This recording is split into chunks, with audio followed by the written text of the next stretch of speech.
ওই গাড়িতে ওঠার সাথে সাথে হচ্ছে কি আমাকে প্রথমে একবার চোখ বাঁধে, তারপর হচ্ছে একটা জম টুপি দেয়, এরপর আবার চোখ বাঁধে। তো এখানে ব্যাপার হচ্ছে জিজ্ঞাসাবাদের নামে আসলে বেশিরভাগ ক্ষেত্রে মানে ফিজিক্যাল টর্চারই করা হতো বেশি। প্রায় 770 দিন আমি হচ্ছে জেলে ছিলাম। আমি গুম ছিলাম 72 দিন, পরে 770 দিন জেলে ছিলাম। তো সব মিলিয়ে আমার জীবন থেকে টোটাল 842 দিন চলে গেছে। 24 ঘন্টায় চোখ বেঁধে রাখতো, হাত বেঁধে রাখতো। নবীন বরণ অনুষ্ঠানে যোগ দিতে নিজ জেলা চাঁদপুর থেকে রাজধানী ঢাকায় আসছিলেন বঙ্গবন্ধু মেরিটাইম বিশ্ববিদ্যালয়ের শিক্ষার্থী মোহাম্মদ ফয়েজ। প্রতিমধ্যে রাজধানীর যাত্রাবাড়ি এলাকা থেকে আইন শৃঙ্খলা রক্ষাকারী বাহিনীর পরিচয়ে উঠিয়ে নেওয়া হয় সে শিক্ষার্থীকে। এরপর টানা 72 দিন বন্দি করে রাখা হয় আয়না ঘরে। 73তম দিনে জঙ্গি নাটক সাজিয়ে গ্রেপ্তার দেখিয়ে আদালতে তোলা হয় সে শিক্ষার্থী ফয়েজকে। আয়নাঘরের সে দিনগুলো কেমনই বা কেটেছে সেই গল্প জানবো আজ শিক্ষার্থী ফয়েজের কাছ থেকে। আমি মোহাম্মদ ফয়েজ, আয়নাঘরের একজন ভুক্তভোগী। আমি প্রায় 72 দিন গুম ছিলাম। পরে আমাকে মিথ্যা মামলা দিয়ে জঙ্গি নাটক সাজিয়ে মিথ্যা মামলা দেয়। প্রায় 770 দিন পর আমার জামিন হয়। সব মিলিয়ে আমার জীবন থেকে প্রায় 842 দিন চলে গিয়েছে। তো ঘটনাটা ঘটে 2020-এর 11ই জানুয়ারি। আমার পরদিন ভার্সিটি ওরিয়েন্টেশন ছিল। আমি 11 জানুয়ারি সকালবেলা হচ্ছে মানে আমার গ্রামের বাড়ি হাজীগঞ্জ চাঁদপুরে। তো হাজীগঞ্জ থেকে বাসে উঠে আমার গন্তব্য ছিল মিরপুর। তো আমি যাত্রাবাড়ি বাসে নেমে আমি হচ্ছে পাশে একটা রেস্টুরেন্টে নাস্তা করি। নাস্তা করে শেষ করে জাস্ট একটু বের হয়েছি, তখনই হচ্ছে একজন পাঞ্জাবি পরিহিত একজন আমাকে জিজ্ঞেস করে, আমার নাম পরিচয় জিজ্ঞেস করে। আমি বললাম যে হ্যাঁ আমি ফয়েজ। তো পরে বললো যে আমাদের সাথে যেতে হবে। আমি জিজ্ঞেস করলাম যে মানে কেন যাবো বা কোথায় যাব। তো বললো যে আমরা প্রফেশনাল লোক, আমাদের সাথে একটু যেতে হবে। আমি বললাম আপনাদের মানে সাহস করে বললাম আপনাদের কার্ড কোথায় বা আপনারা কারা। বললো যে গেলে দেখতে পাবেন। তো এর মধ্যেই জাস্ট মানে তাদের সাথে আমি ধারণা করছি হয়তো আশেপাশে কয়েকজন ছিল। তো মুহূর্তের মধ্যে হচ্ছে আমাকে মানে জাপটে ধরে পাশে একটা গাড়ি রাখা ছিল, সে গাড়িতে সাথে সাথে উঠিয়ে নেয়। ওই গাড়িতে ওঠার সাথে সাথে হচ্ছে কি আমাকে প্রথমে একবার চোখ বাঁধে, তারপর হচ্ছে একটা জম টুপি দেয়, এরপর আবার চোখ বাঁধে, আর 2 হাত হচ্ছে পেছনে দিয়ে তারপর হচ্ছে গিয়ে হ্যান্ডকাপ পরিয়ে দেয়। তো এরপর হচ্ছে গিয়ে আহ আমাকে মানে এক্সাক্ট কোন জায়গায় নেই আমার সেই সময় আসলে কোনো ধারণা ছিল না। তো প্রায় মোটামুটি 1-1.5 ঘন্টা বা 2 ঘন্টা আনুমানিক হবে। এরপর ওই একটা জায়গায় নিয়ে যায়। মূলত সেখানে হচ্ছে আমাকে আর কি রাখে এবং ওখানে জিজ্ঞাসাবাদ হয়। আমার ফোনটা নিয়ে তাদের কাছে থাকে, তারা নিয়ে যায়। তো প্রথম দিনে আসলে খুব বেশি কিছু হয় না, তারা জাস্ট ওই নামগুলো জিজ্ঞেস করে আর হচ্ছে স্পেসিফিক কিছু প্রশ্ন করে। যে এর আগে একটু বলে রাখি, আহ, আমার আমি যখন কলেজে ছিলাম, নটরডেম কলেজে যখন পড়ি, তো সেই সময় হচ্ছে এক ভাইয়ের কাছে আমরা বন্ধুরা মিলে আরবি পড়তাম। তো উনি পাবলিকলি পড়াতেন, মসজিদেই পড়াতেন। ওনার কাছে আমরা না আরো অনেকেই পড়তো, সব বয়সী মানুষই পড়তো। তো আমার গুম হওয়ার প্রায় 2.5 মাস আগে ওনাকেও গুম করে। তো এই ব্যাপারটা আমরা কম বেশি সবাই জানতাম। তো প্রথম দিনে ওই আমার ব্যাপারে আর হচ্ছে যে ওনার ব্যাপারে জিজ্ঞাসাবাদ করতো। মানে তাদের একটা সন্দেহের জায়গা ছিল। মানে তারা যেটা ধারণা করছে যে আমরা হচ্ছে মানে আরবি পড়ার নামে আমরা আসলে মানে তাদের ভাষায় জঙ্গিবাদের ট্রেনিং নিতাম। তো তারা মূলত জাস্ট এটাই মানে প্রথম থেকে শেষ পর্যন্ত মোটামুটি এইটাই তারা এই ব্যাপারে জিজ্ঞাসাবাদ করতো, আমাদের পরিচয় জিজ্ঞেস করতো, কাদেরকে চিনি কাদেরকে চিনি না, কাদের সাথে দেখা হয়েছে, কি কি ভিডিও দেখেছি, কি পড়েছি, এগুলো সম্পর্কে বলতো।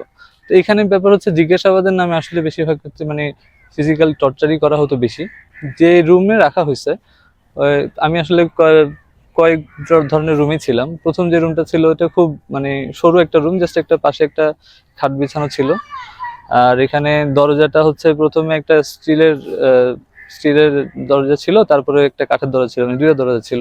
আর ওই কাঠের দরজার মধ্যে একটা ফুটো ছিল, ছোট একটা ফুটো ছিল জাস্ট। তো এটা আবার বাইরের দিক থেকে মানে মারা থাকতো, মানে নর্মালি হচ্ছে আমি ভিতর থেকে দেখতে পারতাম না আসলে বাইরে কি হচ্ছে। আর রুমের মধ্যে এছাড়া ওই একদম উপরে কোণার দিকে সিসি ক্যামেরা ছিল। আর আরেক কর্নারে ছোট্ট একটা জানলা ছিল, জাস্ট আলো প্রবেশ করার জন্য। বাট আমি ভিতর থেকে আসলে দেখার সুযোগ নেই আসলে বাইরে কি হচ্ছে বা কোথায় আছে এই ব্যাপারে। তো এর কিছুদিন পর ওই রুমটাতে আমি প্রায় 2 সপ্তাহ মতো ছিলাম। তো ওখান থেকে পরে আরেকটা রুমে কাছাকাছি মানে হাঁটা পথ আর কি, আরেকটা রুমে শিফট করে। তো ওই রুমটা এই আগের রুমের চেয়ে একটু বড় ছিল, বাট ওখানেও খাট ছিল। প্রথম রুমটাতে দেয়ালটা এবড়ো ছিল, বাট এই নতুন রুমটাতে দেয়ালটা মসৃণ ছিল। তো ওখানে আবার অনেক লেখাজোখা ছিল, মানে মোটামুটি বোঝা যাচ্ছে যে এখানে আরো অনেক মানুষ ছিল। একটা কমন ব্যাপার ছিল, সবাই মোটামুটি দেয়ালের মধ্যে মানে হাত দিয়ে কেটে তার মানে দিন গণনা করতো আর কি। তারা আসলে ওই আমাদেরকে একটা যে গার্ডরা ছিল তারা হচ্ছে স্পেসিফিক কিছু টাইম হচ্ছে ওয়াশরুমে নিয়ে যেত। যেমন একটা ছিল মানে ফজরের কিছু আগে, তারপর হচ্ছে আবার জোহরের সময়, আবার আসরে, আবার ঈশার সময়। তো মোটামুটি এভাবে বোঝা যেত যে ইয়ে হচ্ছে। আর আমি ওই রুমটার মানে ওখান থেকে মানে আলোটা, সূর্যের আলো আমরা দেখতাম না, বাট যেই ইয়েটা ছিল ওই জানালার মতো যে ছোট যে জায়গাটা ছিল, মানে বোঝা যেত মোটামুটি যে দিন হচ্ছে বা রাত হচ্ছে, এরকম একটা ব্যাপার। ওই জায়গাতে আমি টোটাল 42 দিন ছিলাম। তো 42 দিন থাকার পর তাদের সেই নর্মালি জিজ্ঞাসাবাদ চলতো, তারা বিভিন্ন জিনিস জানতে চাইতো, জিজ্ঞেস করতো। তো একটা পর্যায়ে আমাকে একদিন বলে যে হচ্ছে গিয়ে আমি আমার ফ্যামিলির সাথে দেখা করতে পারবো। তো আমি ভাবলাম হয়তো আমাকে ছেড়ে দিবে বা এরকম কিছু, বাট ওই জায়গাটা একটু বেশি ভয়ঙ্কর, মানে এই প্রথম জায়গাটা একটু ভয়ঙ্কর ছিল আর কি। সেখানে কি হতো, আপনার 24 ঘন্টায় চোখ বেঁধে রাখতো, হাত বেঁধে রাখতো। নর্মালি যেটা ঘুমের টাইম বা যে টাইমটাতে মানুষ একটু বিশ্রাম নেয়, ওই টাইমটাতে হাতটা হচ্ছে পেছন দিয়ে বেঁধে রাখতো। নর্মালি যেটা হইতো আমরা মানে আমি ওই একটা মাস মোটামুটি ভালোভাবে ঘুমাইতে পারিনি। মানে ঘুমালেও হচ্ছে কি হয়তো বসে ঘুমাতাম, উপর হয়ে আসলে বেশি ঘুমানো যেত না, যেহেতু হাতটা পেছন দিকে বাঁধা ছিল। আর এমনিতে ওয়াশরুমে যখন নিত তখন হচ্ছে যে শুধুমাত্র একটা হ্যান্ডকাপ খুলতো, মানে এক হাতে হ্যান্ডকাপ থাকতো, ওভাবেই গোসল করতে হতো, ওভাবে ওয়াশরুমে যেতে হতো। এবং ওয়াশরুমে যাওয়ার ক্ষেত্রে তাদের কিছু বিধিনিষেধ ছিল, মানে খুবই কম সময় দেওয়া হতো আপনার, মানে 1-2 মিনিট না হতেই তারা হচ্ছে গিয়ে তাড়া দিত। গার্ডরা হচ্ছে মানে খারাপ আচরণ করতো অনেক সময়। আহ মানে দেখা গেছে তাদের হাতে সবসময় লাঠি থাকতো, লাঠি দিয়ে মারতো। খুবই কম সময় আপনার হাতে 1-2 মিনিট বা সর্বোচ্চ 3 মিনিট, মানে একটু একটু এদিক ওদিক হলে হচ্ছে তারা হচ্ছে মানে খারাপ আচরণ করতো, গালিগালাজ করতো, অনেক সময় মারতো। এখানে আমি 30 দিন ছিলাম। 30 দিন এখানে থাকার পরে আমাকে হচ্ছে গিয়ে অন্য একটা জায়গায় নিয়ে যায়। সেটাও মোটামুটি 1 ঘন্টা 1.5 ঘন্টা ডিস্টেন্স এরকম হবে। তো ওখানে এক রাতে ছিলাম। তো এক রাতে হঠাৎ করে আমাকে মানে আমার পাঞ্জাবি সাইজ জিজ্ঞেস করে যে কত সাইজের পাঞ্জাবি পরি। আমি আসলে বুঝি না আসলে কি হতে যাচ্ছে বা কি হবে এরকম। তো হঠাৎ করে ওই রাতে হচ্ছে যে আমাকে আবার সেই একইভাবে চোখ হাত বেঁধে ওই পাঞ্জাবিটা নিয়ে আসে, নতুন পাঞ্জাবি পরিয়ে দেয়, বললো যে তাড়াতাড়ি পরে নিতে। ওটা পরিয়ে হচ্ছে গিয়ে পরে আমাদের গাড়িতে ওঠায়। তো আমরা হচ্ছে গাড়িতেই ছিলাম। আমি তখনও জানি না আমার সাথে যে আরো দুজন ছিল, পরে এটা জানতে পারি যে ওই একই গাড়িতে তাদের সদস্য ছাড়াও আরো দুজন ছিল। তো এই তিনজনকে দিয়ে মূলত হচ্ছে জঙ্গি নাটকটা সাজাবে, তাদের এরকম একটা ব্যাপার ছিল। তো তারা হঠাৎ করে হচ্ছে এক জায়গায় মানে গাড়ি থামিয়ে তারা নিজেরাই নামে। আমরা বুঝতেছি, আমরা আমরা ওখানে আপনাদের তখন চোখ বাঁধা হ্যাঁ চোখ বাঁধা ছিল, হাত বাঁধা ছিল। তো আমরা আমরা টোটালি আমাদেরকে গাড়ি থেকেও নামায়নি, তারা নিজেরাই নেমে বলতেছে যে এই চেক কর, মানে এরকম একটা ইয়ে দেখাচ্ছে যে অস্ত্র সাথে থাকতে পারে, সাবধান, এরকম। তো পরে মানে আরেকজন চেক টেক করে বলতেছে যে ইয়াতে মানে অস্ত্র পাওয়া যায় নাই, এখানে হচ্ছে কি জিহাদি বই পাওয়া গেছে, এরকম। জাস্ট এই কিছু মুহূর্ত কতক্ষণ দেখলাম যে মানে যেটা ফিল করলাম যে লোকজন জড়ো হয়েছে, লোকজন জড়ো হয়ে তো এখানে মানে 5-10 মিনিট ইয়ে থেকে তারপর হচ্ছে তারা আবার তারা নিজেরা গাড়িতে ওঠে, আমরা তো গাড়িতেই ছিলাম। তো এভাবে করে তারপর হচ্ছে যে এই 72 দিন পর প্রথম হচ্ছে গিয়ে প্রকাশ্যে মানে চোখ খুলে তারপর হচ্ছে গিয়ে রাখে। আর সেটা হচ্ছে র্যাপ 3-তে, মানে র্যাপ 3-র মাধ্যমে আসলে এই জঙ্গি নাটকটি সাজায়। তো সেখানে এক রাত থেকে পরের দিন হচ্ছে গিয়ে মতিঝিল থানায় শিফট করে। আর মতিঝিল থানায় থেকে তারপর হচ্ছে গিয়ে আপনাকে প্রথম উঠিয়ে নেওয়ার কতদিন পরে? তো এটা 73তম দিনে আর কি, মানে 72 দিন গুম রেখে তারপর হচ্ছে গিয়ে পাবলিকলি মানে প্রথম চোখ খোলে। 73তম দিনে আপনাকে হচ্ছে হ্যাঁ। র্যাব 3 এর মাধ্যমে এই পাবলিক করে অর্থাৎ আদালতে তোলা জি হয় জি পরে জি গ্রেপ্তার দেখায়। গ্রেপ্তার দেখায়। তো গ্রেপ্তার দেখায় তারপর হচ্ছে আহ, তখন তারা আবার রিমান্ড চেয়েছিল, বাট তখন করোনার সময়, মানে করোনার আমি অবশ্য করোনায় কিছুই দেখি নাই, মানে আমার একদম গুম প্লাস জেল পুরোটাই হচ্ছে করোনার মধ্যেই ছিল, জানতাম না, এগুলো পরে শুনছি। তো তখন রিমান্ড সেজন্য হচ্ছে মঞ্জুর না করে আমাদেরকে আদালতে প্রেরণ করে আর কি।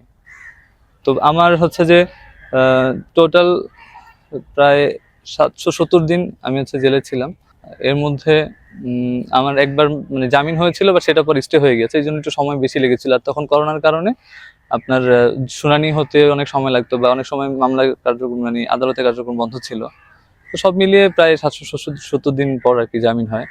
মানে আমি একদিনও ক্লাস করতে পারিনি। পরের দিন আমার প্রথম ওরিয়েন্টেশন ক্লাস ছিল, মানে ওরিয়েন্টেশন প্রোগ্রাম ছিল এই। তো যার কারণে ওই ভর্তি যেহেতু ছিলাম, তো সেখানে আর কি নতুন করে আবার ভর্তি হই। ভর্তি হয়ে আমি হচ্ছে গিয়ে এখন পড়াশোনা কন্টিনিউ করছি, এখন সেকেন্ড ইয়ারে আছি, সেকেন্ড ইয়ার সেকেন্ড সেমিস্টার। ধরেন আমি যদি মানে ঢাকা আসার পথে যদি ধরেন কোনো অ্যাক্সিডেন্ট হতো, আমি মারা যেতাম, তা আমার ফ্যামিলি হয়তো কিছুদিন শোক পালন করতো, বাট আমার ফ্যামিলি তো আসলে জানতো না যে আমি জীবিত না মৃত। তো এটা হচ্ছে সমস্যা, মানে সবসময় মানে মায়েরা তো স্বাভাবিকভাবে একটু ইমোশনাল হয়। তো আম্মা হচ্ছে প্রতি রাতে মানে মানে প্রতিদিনই কান্নাকাটি করতো। মানে আমি এগুলা তো জানতাম না, আমি পরে এসে শুনলাম আত্মীয় স্বজনের মুখে, আম্মা নিজেও বলতো। মানে কারোর সাথে স্বাভাবিকভাবে কথা বলতে পারতো না, কেউ যদি এমনিতে জিজ্ঞেস করতো স্বাভাবিকভাবে মানুষের আগ্রহ থেকে যে পাইছে কিনা বা হচ্ছে গিয়ে আপনার ছেলে কি অবস্থা, মানে এরকম জিজ্ঞেস করলেই উনি মানে কেঁদে দিয়ে মানে কেঁদে কেঁদে অবস্থা কাহিনী এরকম। তো আমার ফ্যামিলি তো আসলে জানতো না যে আমি জীবিত না মৃত, যার কারণে ওনারা অপেক্ষায় ছিল। ওনারা সবসময় চিন্তা করতো যে হ্যাঁ এখনই আসবে এখনই আসবে, এরকম একটা ব্যাপার। যার কারণে ওই মানে গুম হলে আসলে শোকটা থাকে অনেক দিনের।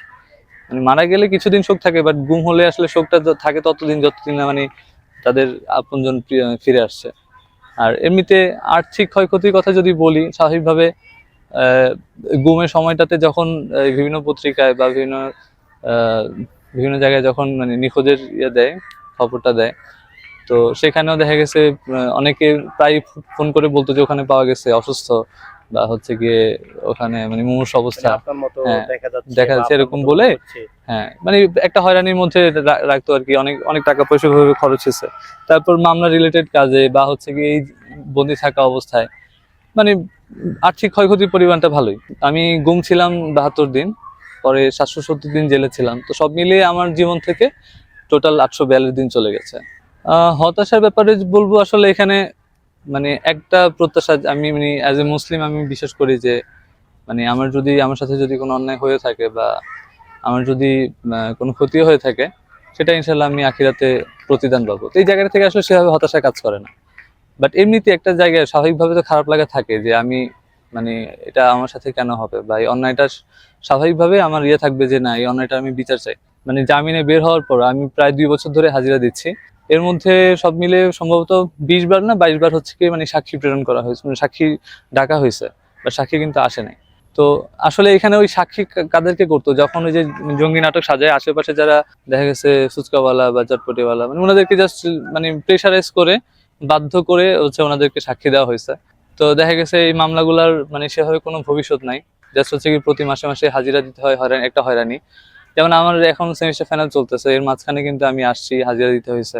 তো এই যে একটা হয়রানির মধ্যে দিয়ে এখনো যেতে হচ্ছে, তো এই জিনিসটার আসলে একটা ভিত হওয়া দরকার। তা আমার স্বাভাবিক প্রত্যাশা, যেহেতু আহ একটা নতুন বাংলাদেশ, ছাত্র জনতার একটা গণ অভ্যুত্থানের মধ্যে দিয়ে নতুন একটা বাংলাদেশের জন্ম হয়েছে। সেখানে সরকারিভাবে যে উম, সিদ্ধান্তগুলো নেওয়া হয়েছে তার মধ্যে দুইটা, একটা হচ্ছে যে গুমের ঘটনা তদন্তে যে কমিশন গঠন করা হয়েছে, তারপর হচ্ছে জাতিসংঘের যে কনভেনশনে সাইন করা হয়েছে, গুম রিলেটেড যে ইয়ে ছিল সাইন করেছে। সো এগুলো আসলে আমি আশাবাদী। তবে এই মুহূর্তে আমার জায়গা থেকে দাবি থাকবে যে মিথ্যা মামলাগুলো আছে সেগুলো যাতে দ্রুত নিষ্পত্তি করা হয়, এবং এদেরকে আমাদেরকে মানে আমাকে অবিলম্বে যাতে এই মামলাগুলো থেকে খালাস করে দেওয়া হয়। কারণ হচ্ছে কি এই একটা মামলা কিন্তু আমার মানে সব জায়গায় একটা প্রতিবন্ধকতা হিসেবে কাজ করবে। এইভাবে পড়াশোনা রিলেটেড বা বাইরে বিদেশে যদি পড়াশোনা করতে যাই, বা সব ক্ষেত্রে আমার একটা বাধার সম্মুখীন। তাছাড়া সামাজিকভাবে যে একটা ক্ষতিগ্রস্ত হওয়ার যে ব্যাপার, যে এখন হয়তো আমি বলতে পারতেছি, বাট 2 বছরে কিন্তু আমি কিছুই বলতে পারিনি। আমার একটা কমন ঘটনা ছিল যে প্রত্যেকটা কোর্সে নতুন টিচার আসতো, তো সবার রোল সিরিয়াল মানে ইনিশিয়াল যে নাম্বার ছিল সেটা ছিল মানে 22 দিয়ে শুরু, আমারটা হচ্ছে 19 দিয়ে শুরু। তো স্বাভাবিকভাবে একটা জিজ্ঞাসা ছিল যে কোথায় ছিল, মানে নর্মালি তো গ্যাপ হলে হয়তো 1 বছরের গ্যাপ হবে, যে অনেকে রিয়াড নেয়, সেকেন্ড টাইম এক্সাম দেয়, তো সেই জন্য হয়তো গ্যাপ 1 বছর হইতে পারে, বাট এখানে 2-3 বছরের গ্যাপ। তো এই ব্যাপারটা আমি বলতে পারতাম না, যে মানে কারণ বলতে গেলে অনেক ঘটনা বলতে হবে, কি বলবো। সেই জায়গা থেকে আসলে এখন মানে সেই জায়গা থেকে এখন অনেক ভালো, অ্যাটলিস্ট আমি মানে মানে একদম প্রকাশ্যে বলতে পারতেছি যে না আমার সাথে এটা হয়েছে, এবং আমি হচ্ছে এই অন্যায়ের বিচার চাচ্ছি।